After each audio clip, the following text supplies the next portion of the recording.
Now, to emphasize that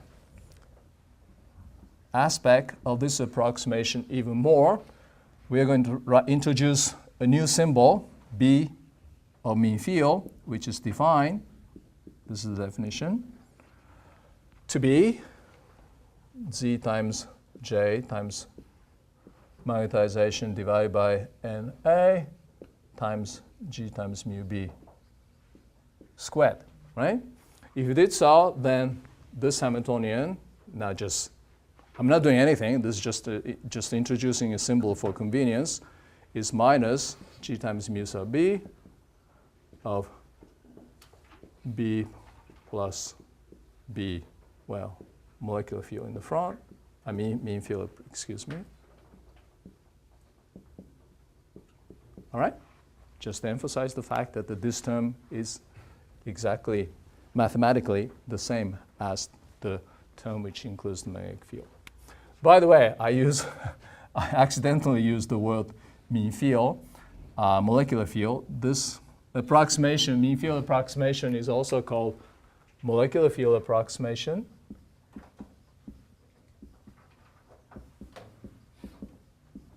Some people call it Weiss field approximation.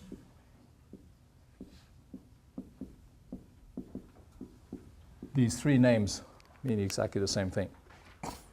And depending on which area of physics you're talking about, some people use this lowest order approximation, molecular field approximation. In magnetism, it's usually called mean field approximation or Weiss field approximation. Okay.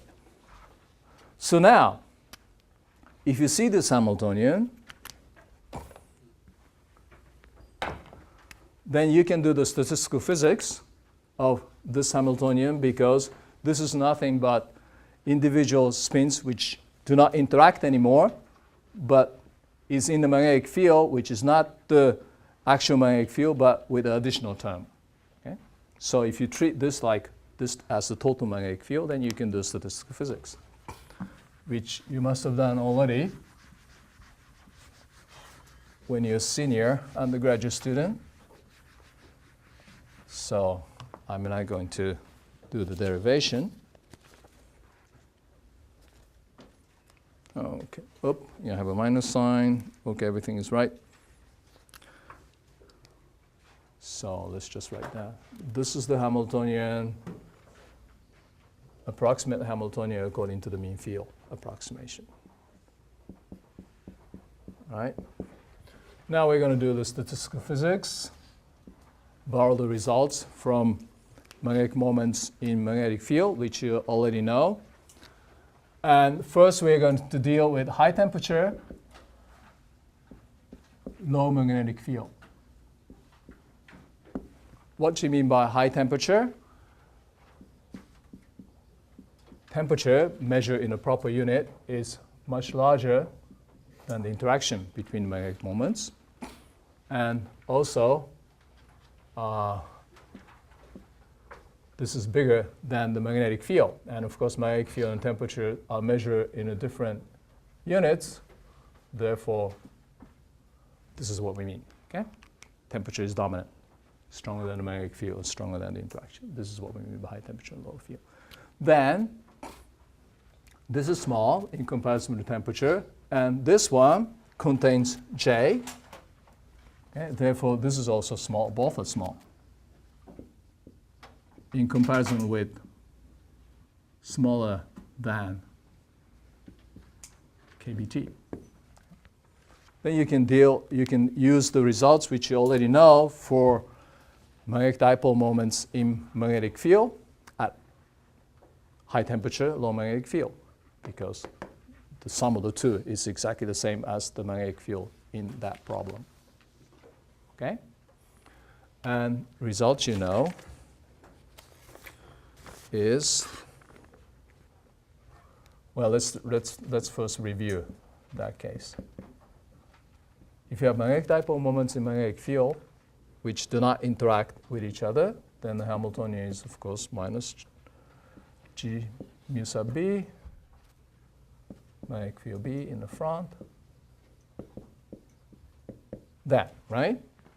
And we use the results in which you replace this with B mean field plus the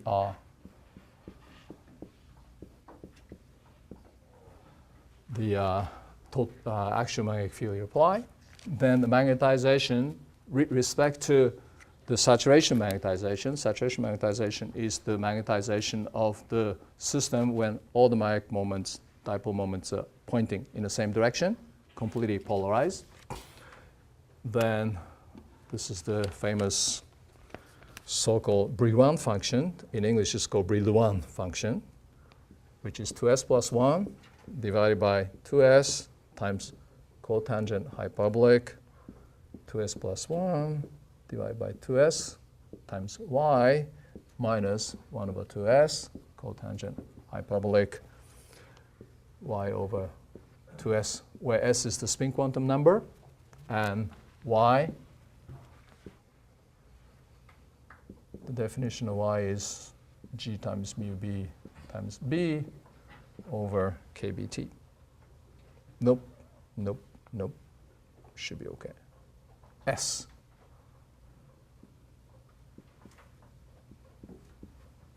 Right?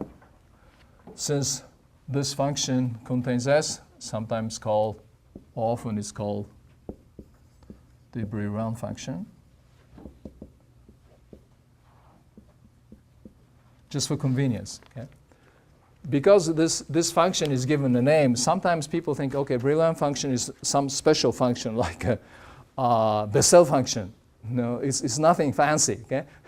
This is a simple elementary function, which any undergraduate students knows. But because it shows up in magnetism so often, it has a name, right? But don't be misled by the name. The name means nothing.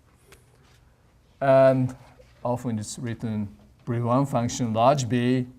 We index s because it depends on s, quantum number of function y. It's written this way. It's a bad notation because you're dealing with magnetic field and the function that shows up in the problem is also b. But this is a little bit too long, so that's why people use this shorthand. As a result,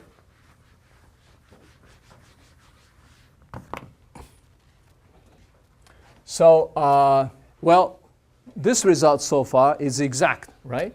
For this Hamiltonian, this is exact. Okay? Therefore, within the mean field approximation, this is also exact. This is for the this Hamiltonian. Let's call it. Finally, I'm putting a number on the equation.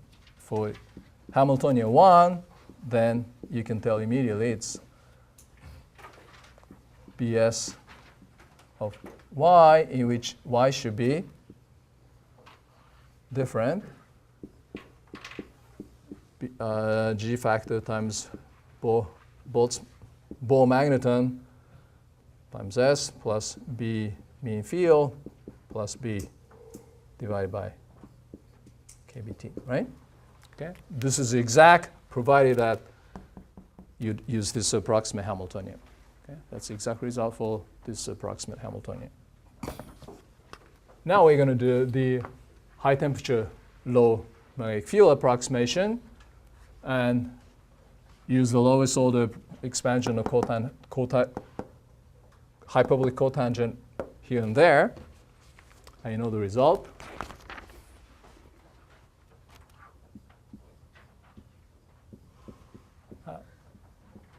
What you mean by high temperature, low magnetic field is that argument y is small. Right? G times mu b times that is smaller than kBt, so y is small. If y is much, much less than 1, then this function, you do the lowest order approximation. Then you get, well, if you do the real lowest order, then it's 0. But you do the next order, linear in y. Then,